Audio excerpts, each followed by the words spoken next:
Shalom. Assalamualaikum warahmatullahi wabarakatuh. Om Swastiastu, salam kebajikan. Perkenalkan, saya Halim Salopina Malo selaku moderator pada acara konferensi pers pada sore hari ini.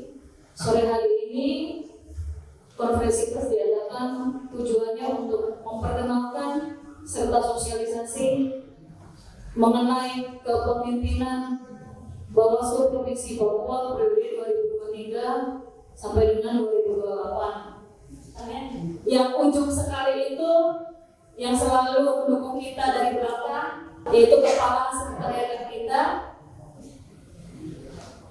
Bapak Yuhendar Muabuai. Di sebelah kiri kita yang manis itu Bapak Yakub Pasai sebagai koordinator divisi SDMO dan Diklat. Terus yang tidak asing bagi kita Pak Amandus Sitomorang. Pak Amandus menangani divisi penanganan pelanggaran dan data informasi. Di sebelah kiri saya Bapak Hardin Halidin, Ketua Bawaslu Provinsi Papua. Saya sendiri Harici Latuhamalo, Koordinator Divisi Penyelesaian Sengketa dan Hukum. Di sebelah kanan saya Ibu Yasmin Triamta Kebelen, selaku Koordinator Divisi Hubungan Pencegahan, Partisipasi Masyarakat, dan Hubungan Masyarakat. Ya, selebihnya saya persilakan. Siapa yang ingin menyampaikan visi dan misi dari kelembagaan? Terima kasih banyak Ibu Ice, kami memanggilnya Ibu Ice. Teman-teman media, jurnalis yang saya hormati, terima kasih banyak sudah memenuhi undangan kami, walaupun agak mendadak kemarin sebetulnya. Sekedar apa sebetulnya yang mau kita, kenapa penting kita mengundang teman-teman untuk konferensi pers ini. Yang pertama memang kita ingin memperkenalkan kelembagaan Bawaslu, kepemimpinan yang baru. Di periode sebelumnya itu kan 2018-2023 ada 7 anggota, kemudian pasca DOB, kemudian sudah ada 3 provinsi yang baru dan 1 induk tetap, sehingga itu juga punya konsekuensi terhadap jumlah keanggotaan yang tadinya 7 sekarang menjadi 5, di setiap DOB menjadi 5, termasuk di Papua yang saat ini sudah tinggal 8 kabupaten ditambah 1 kota, juga jumlahnya menjadi 5 anggota. Nah, kami dilantik tanggal 1 Juli lalu, itu artinya sekitar 10-11 hari yang lalu. Kemudian tiba di sini, kita belum sempat mestinya jumpa dengan teman-teman lebih dulu, tetapi kemudian dengan padatnya jadwal yang juga kejar-kejaran dengan tahapan pemilu, sehingga baru terlaksana hari ini. Teman-teman menugaskan saya untuk sebagai Ketua Bawaslu di periode 2023-2028. Apa yang hendak kami ingin sampaikan selain perkenalan, kami sebetulnya orang lama di Bawaslu. Pak Yakub Paisei itu komisioner pertama ketika Bawaslu mulai permanen di tahun 2013-2018 itu Pak Paisei sudah menjadi bagian. Fotonya ada ketiga ya dari sana itu. Kalau nanti dia mau tempel foto lagi di sana tambah 1 lagi. Kemudian Bang Amandus, teman-teman sudah kenal beliau sebagai petahana.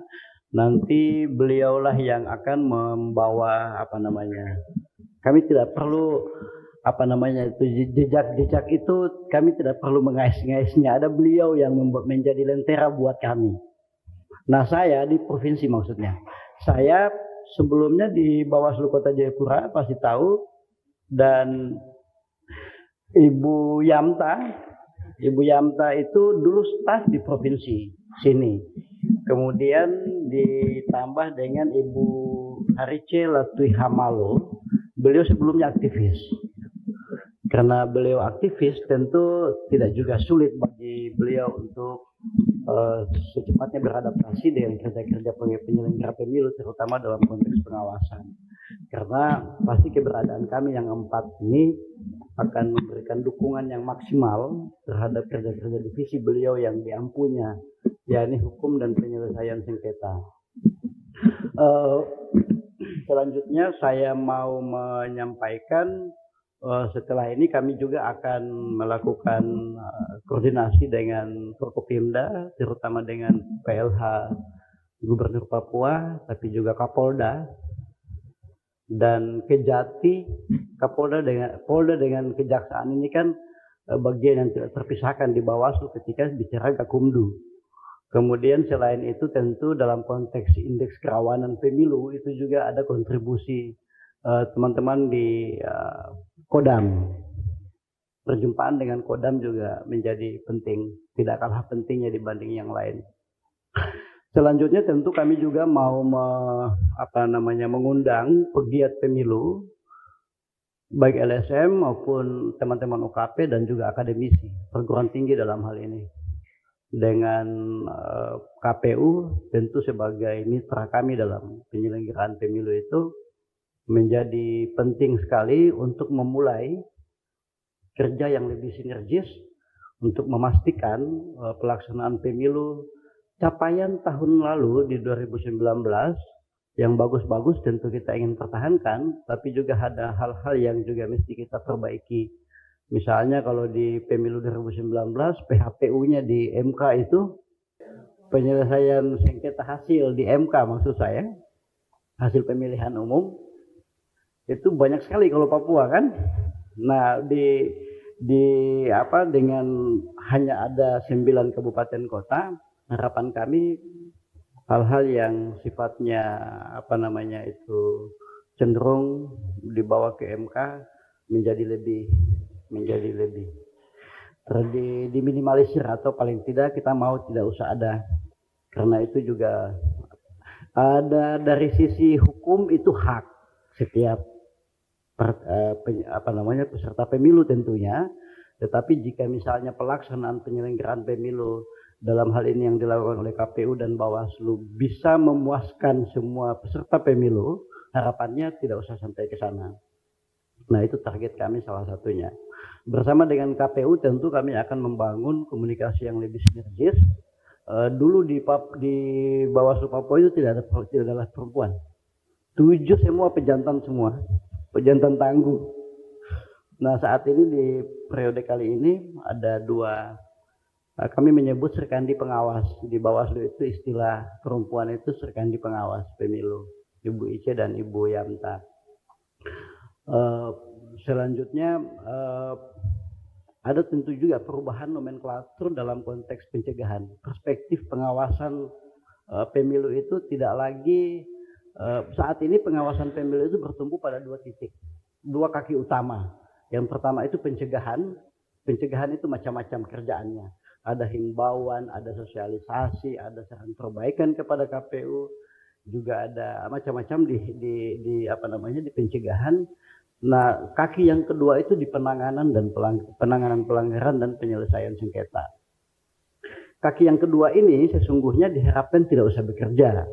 Karena sebagai itu yang disebut dengan ultimum remedium, upaya terakhir, tindakan terakhir yang bisa dilakukan untuk mendorong tercapainya keadilan pemilu itu sebenarnya tidak perlu juga dengan penanganan pelanggarannya.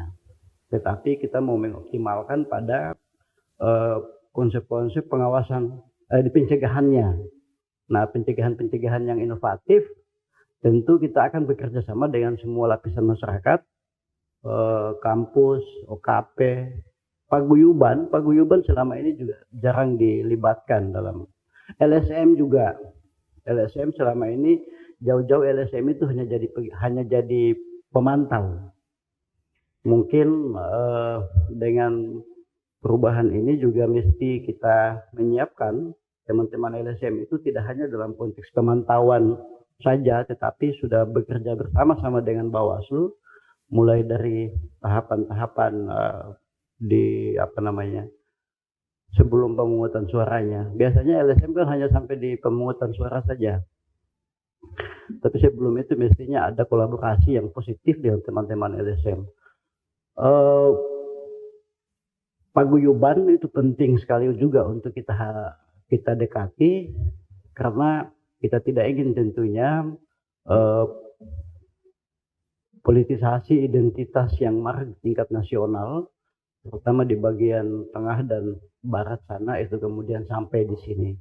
Nah, engagement terhadap teman-teman paguyuban ini diharapkan bisa meminimalisir potensi konflik yang berhubungan dengan politisasi identitas.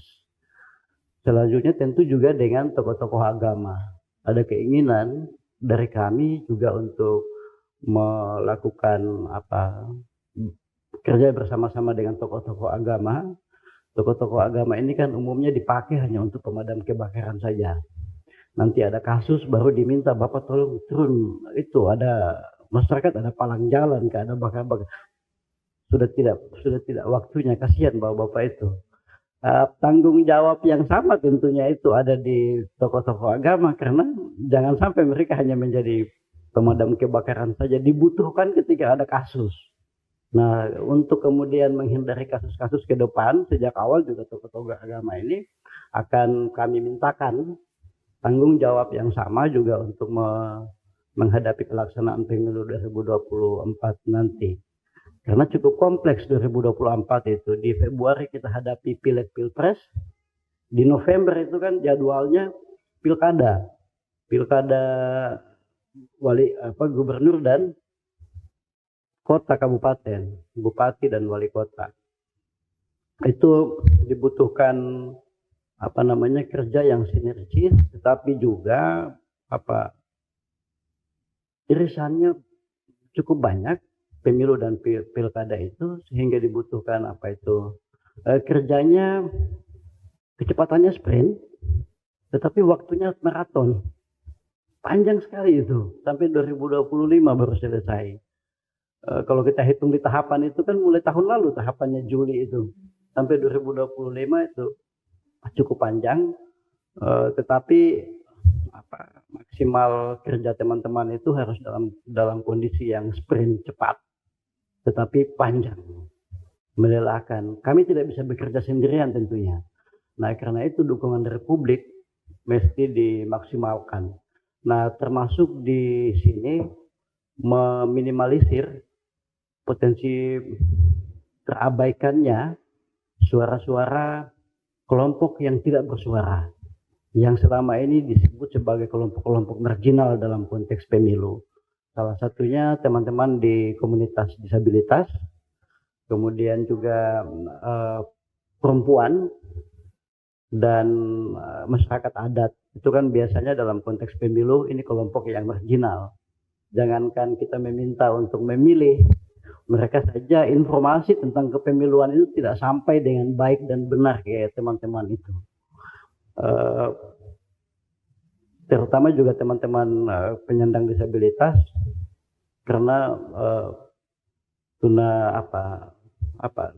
ada komunitas tuli di Kota Jayapura sini yang tidak bisa suara, tunarungu. Tapi ada satu komunitas ini tidak mau menyebut tunarungu, mereka menyebut komunitas tuli, KTJ, komunitas tuli Jayapura. Mereka lebih senang menyebut kelompoknya itu dengan komunitas tuli, karena katanya kalau wicara itu sebetulnya mereka bisa berbicara dengan ekspresi yang berbeda, tentunya pakai isyarat. Jadi kalau bilang tunawicara tidak juga, mereka bisa berbicara dengan isyarat. Makanya mereka hanya bilang kami lebih senang menggunakan komunitas tuli. Nah, kelompok-kelompok itu jangankan dimintai pengawasan partisipatif misalnya, atau misalnya partisipasi mereka di dalam kepemiluan, informasi tentang kepemiluan yang baik dan benar itu belum sampai ke mereka. Nah, upaya-upaya itu juga yang kita mintakan nanti kepada komunitas-komunitas di Papua untuk membantu kami. Saya pikir untuk pengantar itu dari saya nanti ditambahkan oleh Pak Mandus, Pak Yakob, Ibu Ice dan Ibu Yanta.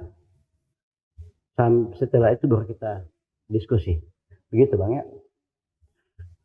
Demikian Ibu Ice.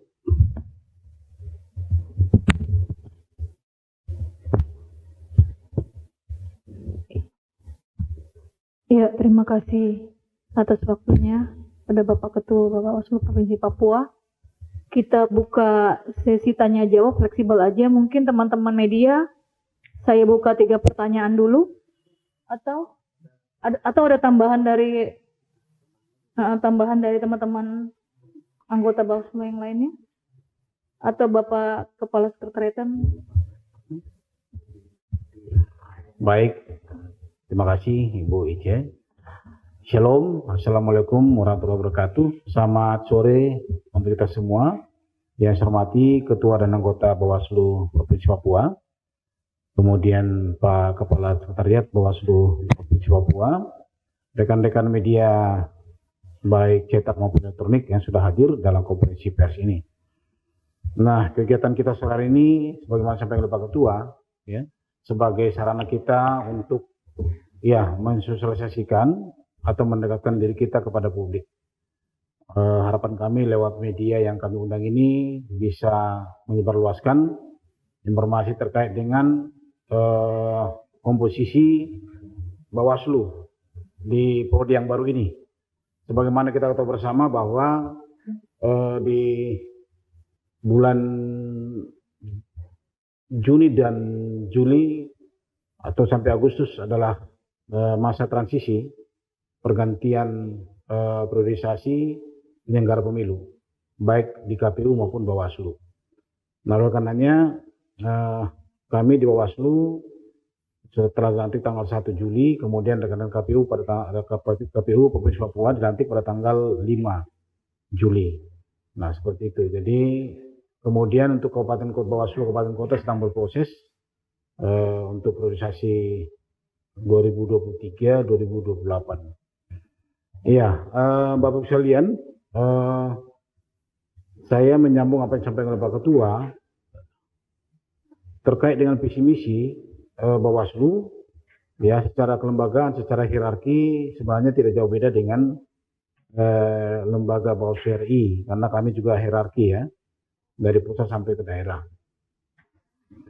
Kemudian masing-masing kami di sini berlima pada saat mengikuti seleksi juga memaparkan visi dan misi masing-masing, dan saat ini kami sudah menjadikan satu menjadi visi dan misi bersama. Adapun visi adalah mewujudkan Bawaslu Provinsi Papua yang profesional, akuntabel, sinergi, transparan, dan inovatif. Ya, disingkat dengan pasti. Bawaslu Papua pasti. Gitu ya. Kemudian misinya adalah pertama meningkatkan kualitas aparatur dan kelembagaan pengawas pemilu. Yang kedua membangun sinergitas dengan stakeholder secara optimal dalam pengawasan pemilu atau pemilihan.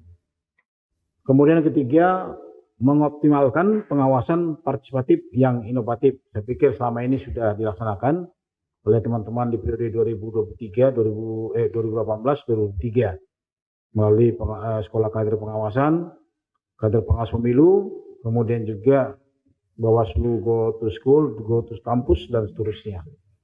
Kemudian yang keempat, meningkatkan akses dan kualitas penanganan pelanggaran dan penyelesaian sengketa proses pemilu pemilihan untuk mewujudkan keadilan pemilu yang akuntabel. Yang kelima, peningkatan keterbukaan informasi publik melalui integrasi data dan informasi yang aksesibel. Gitu.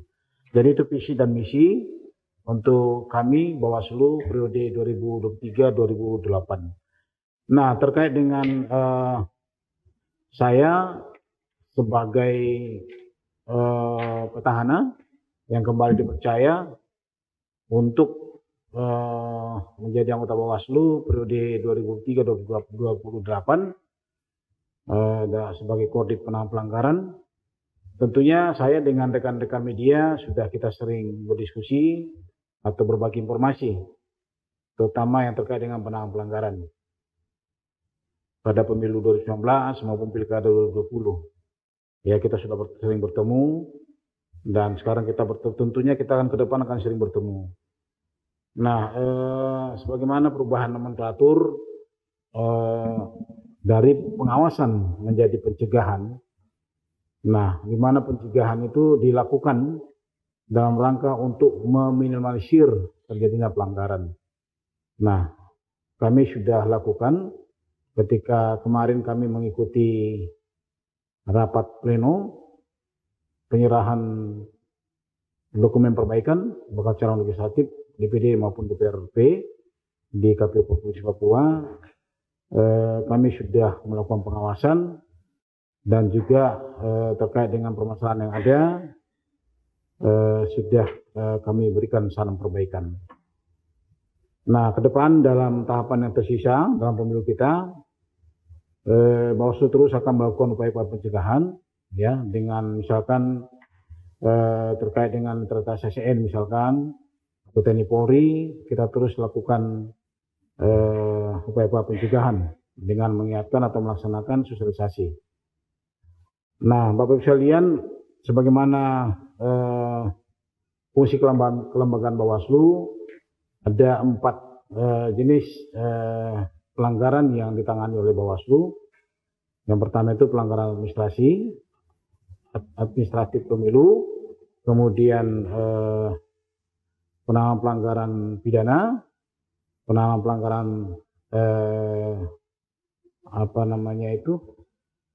kode etik, dan juga pelanggaran hukum lainnya. Yang dalamnya itu adalah terkait dengan netralitas ASN TNI Polri atau pihak-pihak yang dilarang harus netral dalam pelaksanaan pemilu. Kemudian tadi Pak Ketua sudah singgung bahwa penindakan itu adalah upaya terakhir, ultimum remedium. Artinya kami mengutamakan upaya-upaya pencegahan. Ya, bisa melalui saran perbaikan.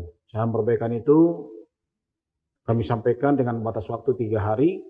Setelah sampaikan saran perbaikan kepada KPU, kalau tidak dilaksanakan maka dijadikan temuan oleh pengawas pemilu.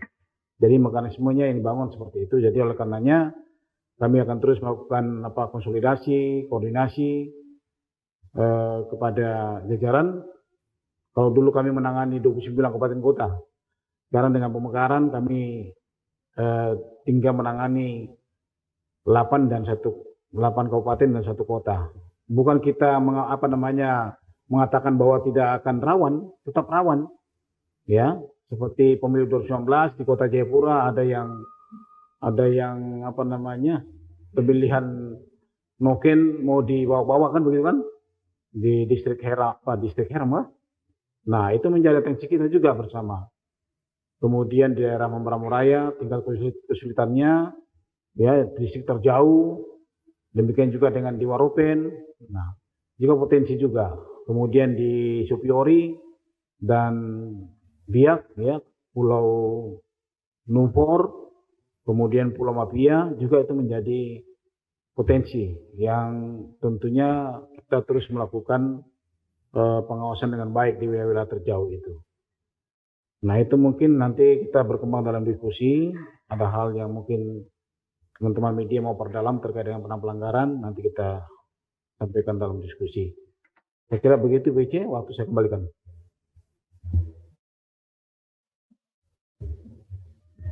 Iya, Pak Yakub Pasei ada penambahan? Ada yang mau ditambahkan?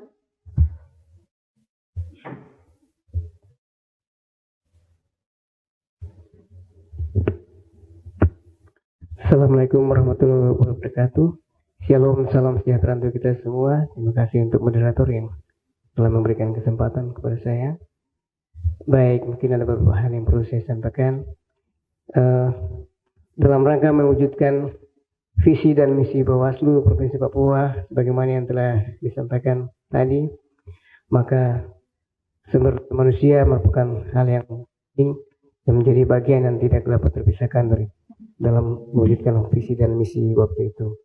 Dalam kaitannya dengan itu maka Bawaslu Provinsi Papua dalam mengawal proses demokrasi di tanah Papua, khususnya untuk 9 kabupaten di Provinsi Papua ini, maka ada sejumlah pengawas pemilu yang telah disiapkan, yaitu sejumlah 1.339 orang dari baik dari tingkat provinsi sampai di tingkat kampung kelurahan, dan juga sekitar 149 orang untuk pengawas staf sekretariat dan 833 orang untuk staf sekretariat tingkat kampung. Nah, dalam mengawal proses demokrasi itu maka pengawas pemilu atau staf sekretariat ini perlu dibekali. Maka hal-hal yang akan kami lakukan ke depan adalah peningkatan kapasitas baik secara kelembagaan maupun kapasitas daripada pribadi atau personal daripada pengawas pemilu itu sendiri. Dengan kondisi ini, pada saat ini di mana akan terjadi proses pergantian pengawas pemilu yang pada saat sekarang ini adalah tahapan seleksi. Jadi kami tinggal menunggu proses seleksi sampai selesai, sudah mendapat akhir hasilnya, maka program-program itu akan kami lakukan dalam kaitannya dengan peningkatan kapasitas penyelenggara pemilu itu sendiri. Mungkin itu beberapa hal yang saya sampaikan di awal, nanti akan berkembang kalau memang ada hal-hal yang perlu disampaikan. Terima kasih.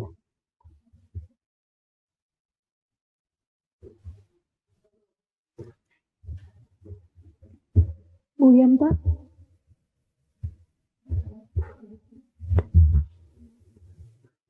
Baik, terima kasih. Paling tambahan sedikit saja karena sudah cukup banyak yang telah disampaikan oleh pimpinan 3. Ke depan memang kami akan banyak melibatkan stakeholder media untuk menyampaikan informasi yang cukup, yang baik kepada masyarakat sehingga kita menghadapi pemilu di 2024 dengan bersama masyarakat dengan pemahaman yang baik, sehingga kita boleh memperkecil konflik-konflik yang bisa terjadi di pada saat pelaksanaan pemilu. Memang akan lebih banyak kegiatan-kegiatan pencegahan yang tadi sudah disampaikan oleh Pak Ketua. Kita akan banyak melibatkan para pihak-pihak di luar selain nanti bersinergi dengan KPU, Polda maupun TNI, keterlibatan pihak lain, lalu kelompok-kelompok rentan. Untuk sekedar diketahui bahwa ke depan juga pada saat pelaksanaan tahapan itu dari di Bawaslu sendiri akan juga diberi ada tim FAS untuk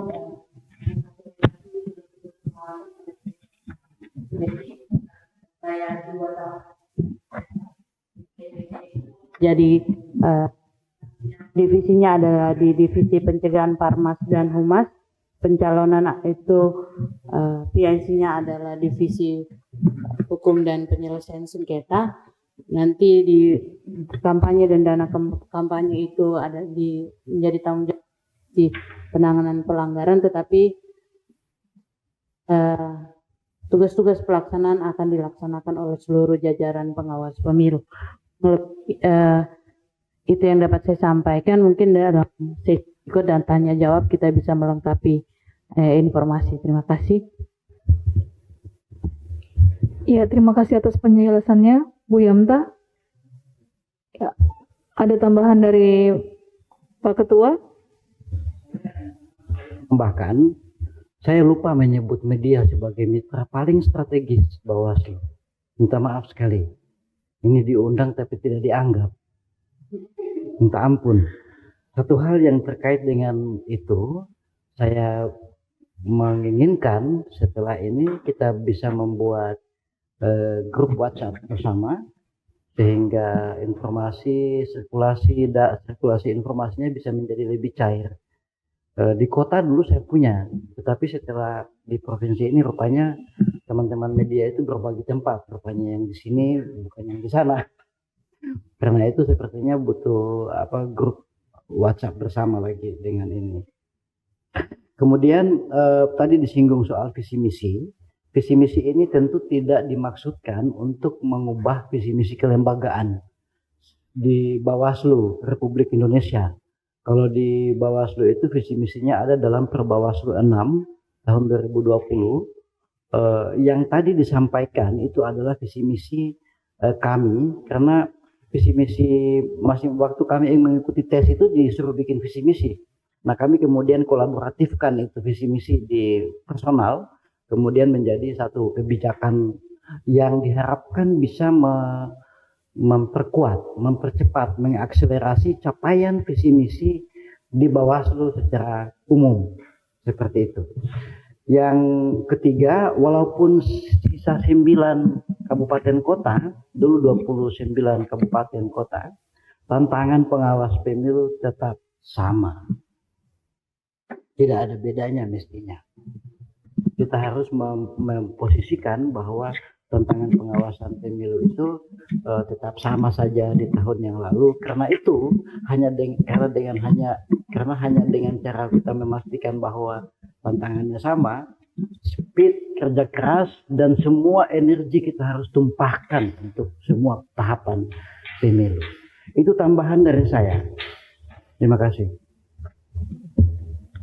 Ya baik, mungkin sesi berikutnya kita bisa buka sesi tanya jawab. Saya persilakan teman-teman media kalau ada yang ingin mau ditanyakan, bisa saya buka ruangnya. Mungkin kita buka dengan 3 penanya dulu ya, biar kita lebih fleksibel dalam menjawab. Bagaimana? Ada yang ingin bertanya? Ya. Oke, saya mungkin mau bertanya. Nama Mbak, nama dari media mana? Riri. Gak apa-apa biar tambah sayang kan Mbak. Riri dari Warta Plus. Ini tahapan kan sudah memasuki tahap pemilihan penetapan DPT ya yang terakhir. Nah mungkin dalam 2 tahap yang telah dilalui ini, apakah dari Bawaslu Provinsi menemukan adanya tindak atau pelanggaran daripada pelanggaran selama proses 2 tahap ini berjalan gitu. Terus mungkin saya ini agak bingung yang sekarang ini karena kita lihat itu calon-calon itu mereka sudah mulai berkampanye, mulai memasang poster-poster mereka, walaupun mungkin kalau spanduk-spanduk poster di jalan-jalan yang langsung ya yang kita lihat itu mungkin agak kurang, tapi kan kalau di media sosial itu udah sangat liar, artinya semua sudah memasang, calon-calon ini sudah memasang, bahkan mereka di situ tidak lagi memakai bacalek gitu, bakal calon, tapi udah memakai caleg gitu. Nah mungkin dari Bawaslu sendiri melihatnya seperti apa ini? Ini apakah masuk dalam satu pelanggaran atau tidak itu? Terima kasih.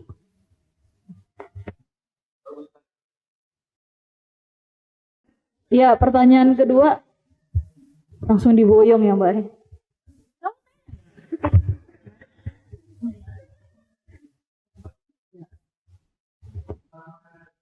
Sore, saya Ginting dari Pembaran Papua.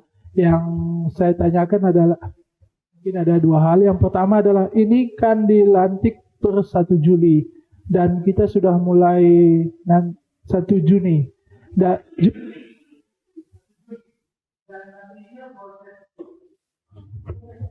Proses itu kan sudah pemilihan itu bulan Februari. Apakah ini tidak, dan kita tahu juga kabupaten kota masih dalam proses seleksi, apakah tidak terlalu mepet begitu? Apalagi nanti orang-orangnya itu misalnya berubah begitu. Apakah ini tidak terlalu mepet sehingga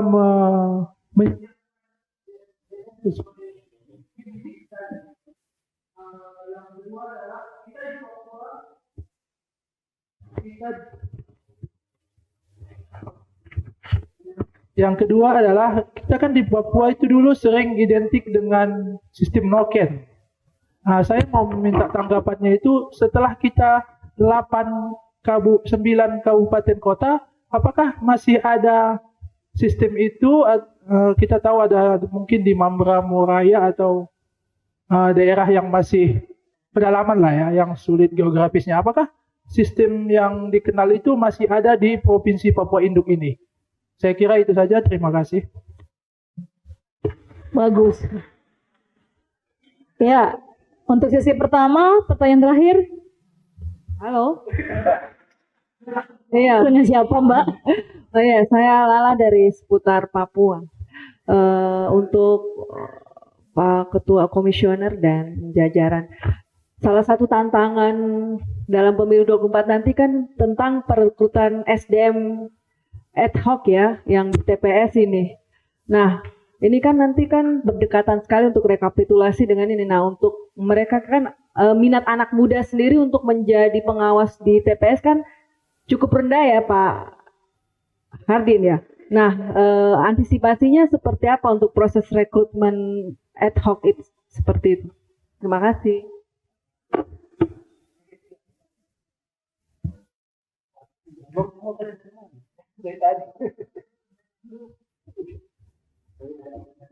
Iya. Pertanyaan pertama dari Mbak Rini, siapa Pak Amandus yang akan menjawab?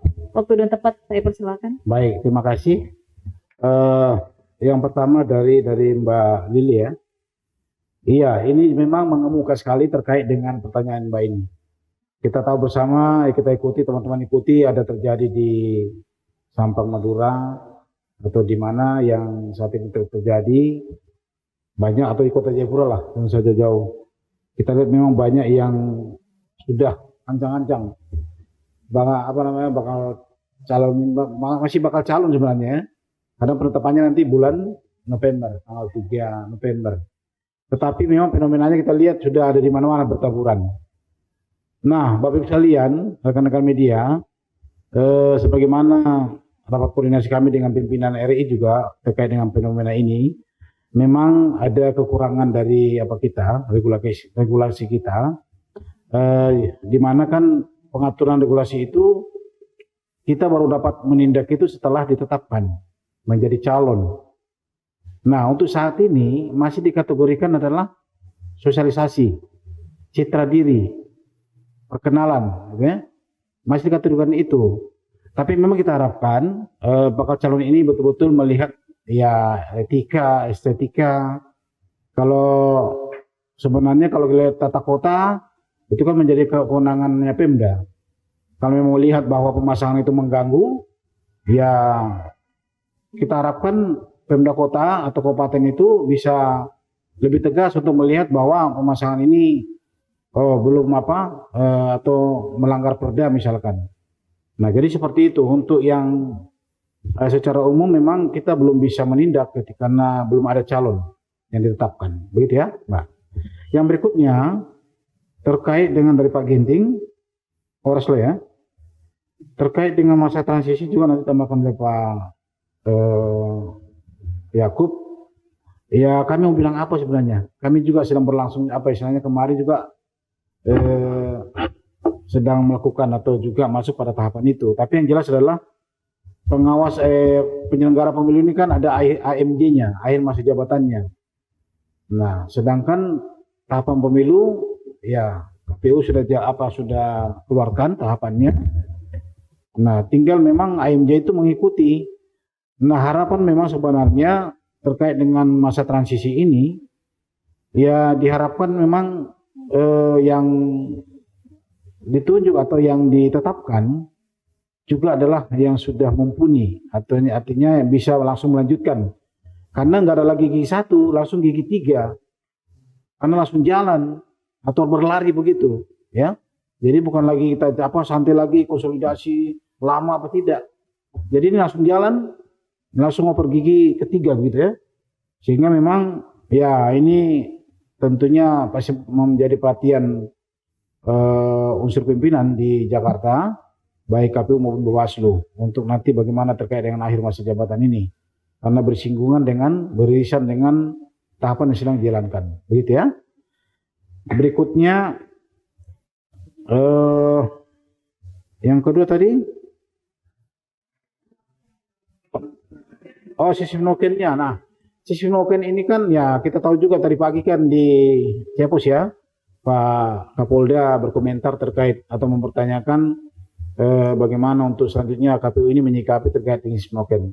Nah, sistem noken ini kita harus pahami bahwa sesuai dengan keputusan Mahkamah Konstitusi, pemberlakuan itu kan sah gitu.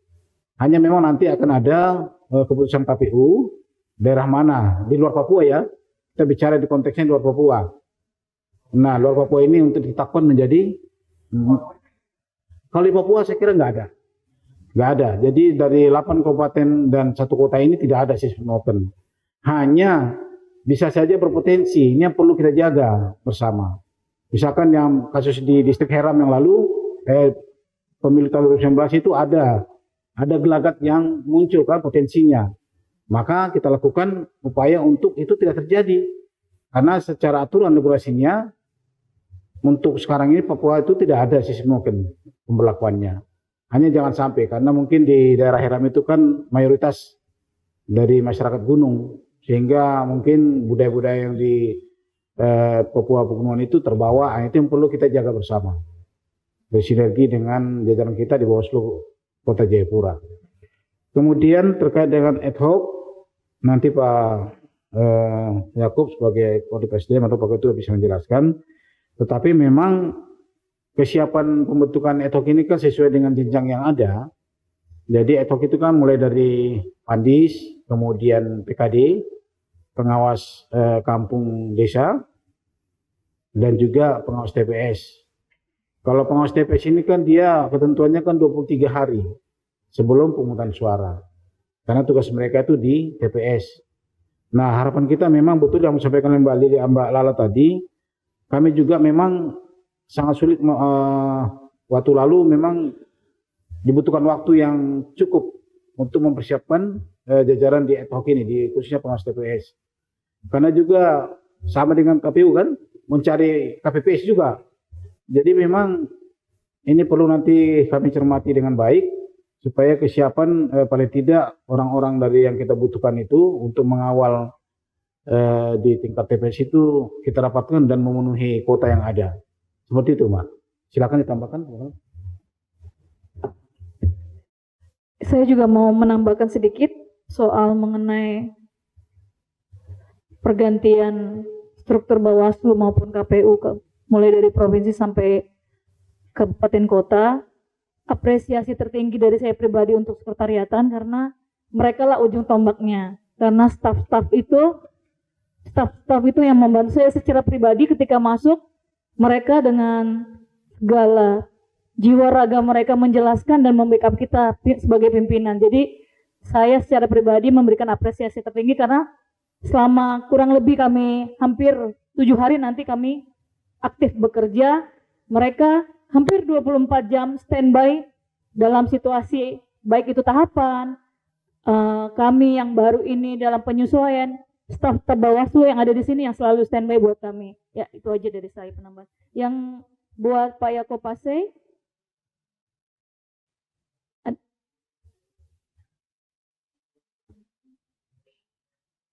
Baik, terima kasih. Terkait dengan pengawas pemilu yang mengalami proses pergantian dalam sementara tahapan sementara berjalan, yaitu karena memang regulasinya begitu kita menyesuaikan, tetapi tetap kita melakukan kegiatan-kegiatan pembinaan dan didukung oleh staf sekretariat. Jadi yang proses pergantian adalah komisionernya, tetapi staf sekretariat tidak diganti. Jadi itu menjadi modal dasar bagi pengawas pemilu untuk melakukan pengawasan. Terkait dengan pengawas pemilu ad hoc, ya memang sebagaimana disampaikan tadi bahwa 23 hari sebelum pemungut hitung dan akan direkrut dengan melihat kepada kapasitas dan kemampuan daripada masing-masing pengawas pemilu itu sendiri dari lingkungan di mana ia berada artinya tidak jauh dari wilayah TPS, domisilinya tidak jauh dari wilayah TPS itu. Jadi setelah itu kan kami juga akan melakukan pembinaan dan juga monitoring terhadap pelaksanaan tugas dan tanggung jawab. Mungkin demikian, terima kasih.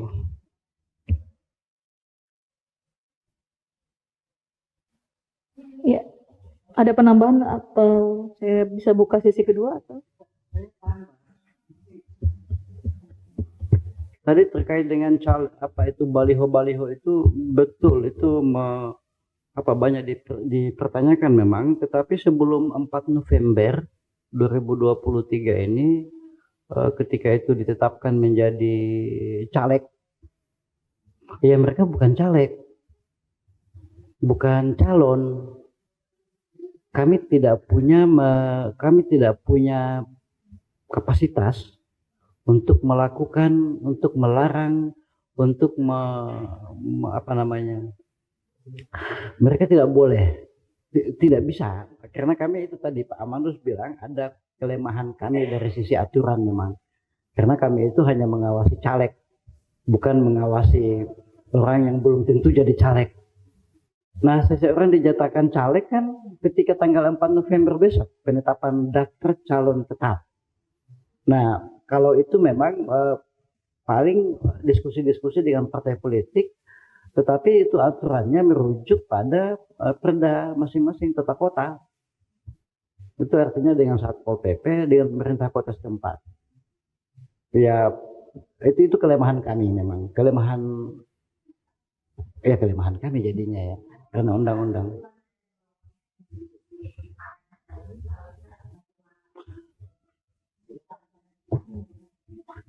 Ya hanya himbauan yang kami bisa lakukan kepada partai politik, karena juga kalau kampanye itu kan ada ajakan memilih, kemudian penyampaian visi dan misi, menyebutkan nomor urut, belum ada nomor urut, belum ada caleg.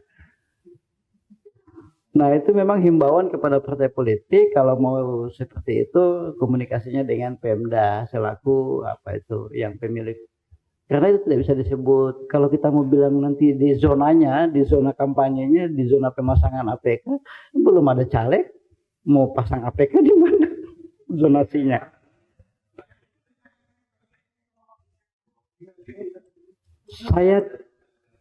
Saya tidak menyebut itu, yaitu Abang Do yang bilang. Kalau kami menyebutnya sudah itu sosialisasi diri masing-masing, itu usaha masing-masing sudah. Iya, itu promosi masing-masing. Terkait dengan seleksi yang berimpitan dengan jadwal pemilu yang Mas Ginting, kami ini pelaksana undang-undang. Kami pelaksana undang-undang tidak punya kewenangan untuk bilang, seleksinya jangan tahun ini, tahun-tahun sebelumnya. Nggak punya. Itu Undang-Undang 7 itu domainnya Komisi 2 sama pemerintah. Nah, kami ini cuma pelaksana undang-undang saja. Ketika dibilang tahun depan kita seleksi, kami yang pengikut seleksi ini ikut saja. Ayo ikut seleksi, mau kapanpun itu diumumkan. Karena itu domainnya regulator pemilu, Komisi 2 dan pemerintah, dalam hal ini Depdagri. Tetapi memang itu akan menjadi catatan kami ketika nanti tanggal 15 Agustus besok itu akhir masa jabatan Bawaslu Kabupaten Kota seluruh Indonesia termasuk di Papua. Nah, tanggal 6 besok itu kan pengumuman hasil verifikasi administrasi perbaikan yang kemarin. Nah, kalau kemudian itu disengketakan, kalau kemudian itu disengketakan, 15 Agustus itu kami baru selesai AMJ teman-teman kabupaten kota. Nah, itu tantangannya di kami, itu tantangan di lembaga pengawas pemilu, tapi kami di seluruh Indonesia yang AMJ kabupaten kota itu serentak semua, berbeda dengan KPU. KPU ada yang tahun depan, ada yang tahun ini sudah mulai proses, ada yang tahun depan lagi. Kota Jayapura itu tahun depan. Ketika setelah pemilihan, kan Februari besok, mereka habis masa jabatannya di Maret tahun depan. Ketika tahapan seleksinya kan ini pada saat pencoblosan, bos. Nah, siapa yang mau belajar CAT untuk ikut seleksi siapa mau melaksanakan tahapan pemilu itu. Itu tantangan-tantangan yang menurut kami perlu kami diskusikan dengan teman-teman KPU, mengantisipasi, mendiskusikan mitigasi-mitigasinya jika kemudian nanti itu benturan-benturannya seperti itu. Terkait noken, saya pikir sudah clear, tidak ada soal. Ada yang soal tentang CP peminat itu ad hoc pengawas TPS. Mungkin bukan CP peminat, Mbak, tetapi rebutan pengawas. Karena begini, kalau kita mau sebut itu ada 18 partai politik saat ini. Di Kota Jayapura saja, di Kota Jayapura tahun lalu itu 1000 lebih kan TPS-nya. Artinya kalau saat ini sisa 940 TPS di Kota Jayapura turun.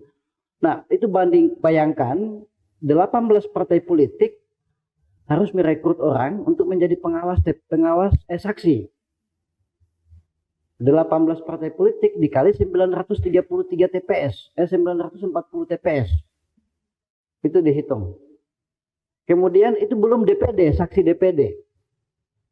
Kemudian itu belum dihitung KPPS lagi yang 7 kali 940 itu.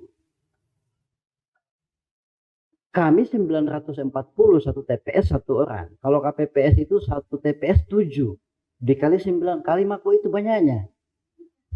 Belum partai politik, belum DPD. Nah, rebutan itu apa yang kemudian membuat kalau mau dibilang CP peminat mungkin, tapi penjelasannya macam tadi, Mbak.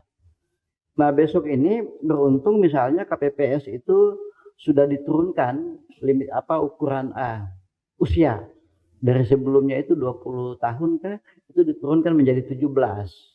Di pengawas TPS setahu saya juga turun menjadi 20 tahun kalau tidak salah. Nah, kalau 20 tahun itu membuka ruang yang lebih banyak terutama mahasiswa yang bisa dioptimalkan untuk menjadi pengawas di tingkat ad hoc itu tadi. Nah, penjelasan pengawas TPS yang CP peminat tadi itu macam tadi, Mbak. Semua orang mau berebutan. Partai politik dia cari saksinya sebanyak-banyaknya. Kalau Kota Jayapura saja 940 TPS, satu TPS satu orang dan ditambah 18 partai. KPPS juga begitu yang 7. Saya pikir tambahan sedikit dari saya. Saya kembalikan, Mbak. Ya, terima kasih atas penjelasannya Bapak Ketua. Saya berikan waktu dan ruang untuk yang punya sekretariatan kepada Bapak Yuhendar Muabuai. Saya persilakan waktu dan tempat. Baik, terima kasih. Mungkin saya tanggapi sedikit tentang kesiapan sekretariat di saat masa transisi pergantian atau pengisian anggota Bawaslu, baik itu provinsi dan juga kabupaten. Kami jauh hari sudah memperhitungkan itu dan jajaran sekretariat seluruh staf peningkatan kapasitas terus kami lakukan sehingga pada saat terjadi transisi kepemimpinan, pergantian kepemimpinan, staf sudah memang siap untuk mengambil alih pekerjaan. Tetapi hal-hal yang berkaitan dengan keputusan yang menjadi tanggung jawab komisioner itu tetap kita menunggu. Tapi secara teknis laporan-laporan pengawasan terhadap semua kegiatan tahapan pengawasan kita puji Tuhan selama ini kita lakukan.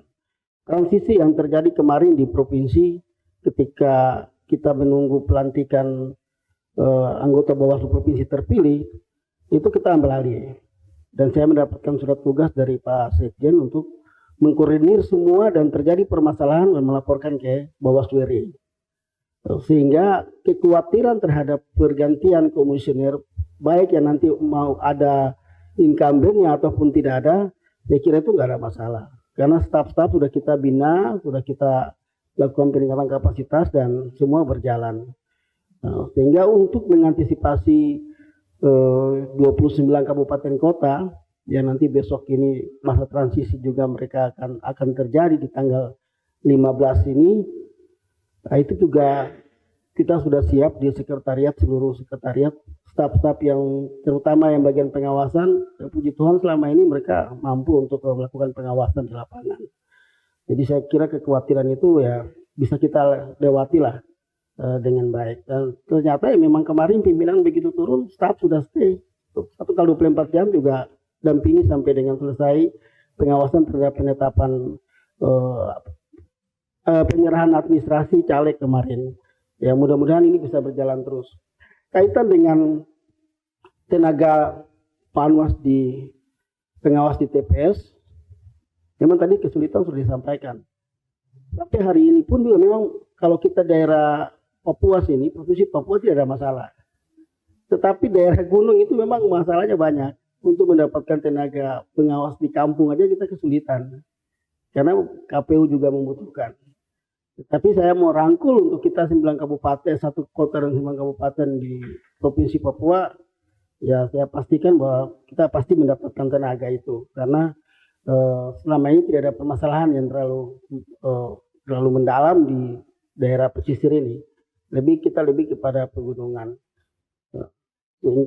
Untuk sekretariat ya kita sudah siap memfasilitasi. Nah, mungkin tadi dari Timcel sudah kasih informasi tentang tahapan seleksi. Mungkin kalau tidak nanti setelah ini baru saya konversi pers sendiri tentang itu. Keterlambatan pengumuman hari ini. Nah, sekarang dengan pimpinan dulu dengan materi yang ada. Terima kasih. Tambahan saja, tadi Pak Yuhender Moboy selaku Kasek menyebut 29 kabupaten kota. Kami fokus di 9 kabupaten kota.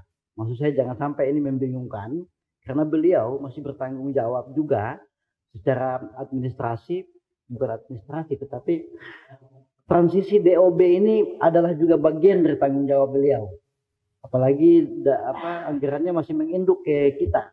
Nah kami lebih fokus di Papua saja yang 9 tadi. Pak Kasek jauh lebih berat tanggung jawabnya. Tapi beliau orang hebat. Sebelumnya juga Kasek Pimika dan punya pengalaman yang mumpuni lah untuk hal itu. Makasih. Iya. Kita buka, ada yang lagi ingin bertanya? Saya buka sesi kedua. Cukup. 1 saja. Kalau 2 nggak boleh ya. Tes. Iya. Ya, mungkin ini sifatnya bukan pertanyaan, hanya saran saja. Tadi Pak Ketua sampaikan bahwa teman-teman wartawan ini adalah bagian dari mitra kerja. Pasti. Saya punya saran begini Pak. Bawaslu dengan organisasi pers yang ada di Papua, kita buat MOU untuk sama-sama kawal pemilu 2024. Di Papua ini ada sekitar 3-4 organisasi pers yang diakui oleh Dewan Pers. Mungkin bisa kita jalin MOU untuk kerjasama dengan organisasi pers itu, baik itu PWI, IJTI maupun AJI. Saya pikir itu saran saya Pak. Terima kasih.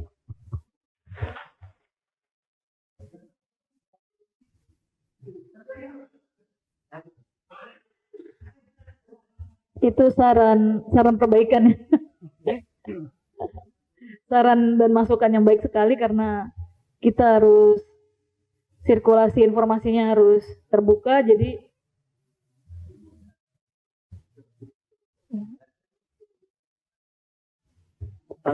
tantangannya diterima, Bang. Ya, tantangan diterima. Tadi sebetulnya ada pelantikan PWI ya.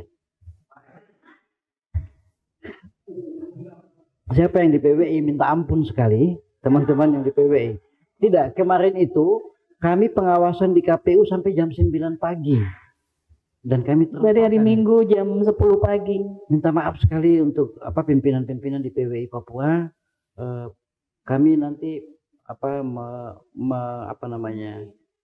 memohon maaf dan akan membayarnya dengan tantangan yang tadi itu. Sudah. Oke, makasih banyak, Bang.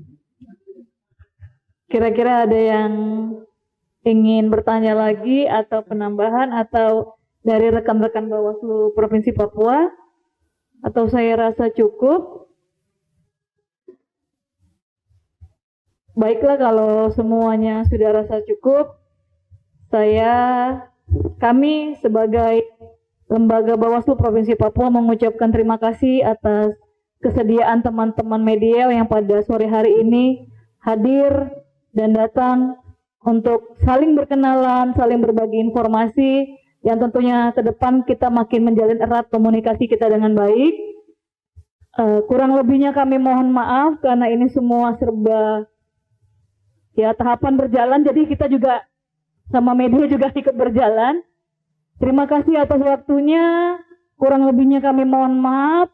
Selamat sore dan terima kasih.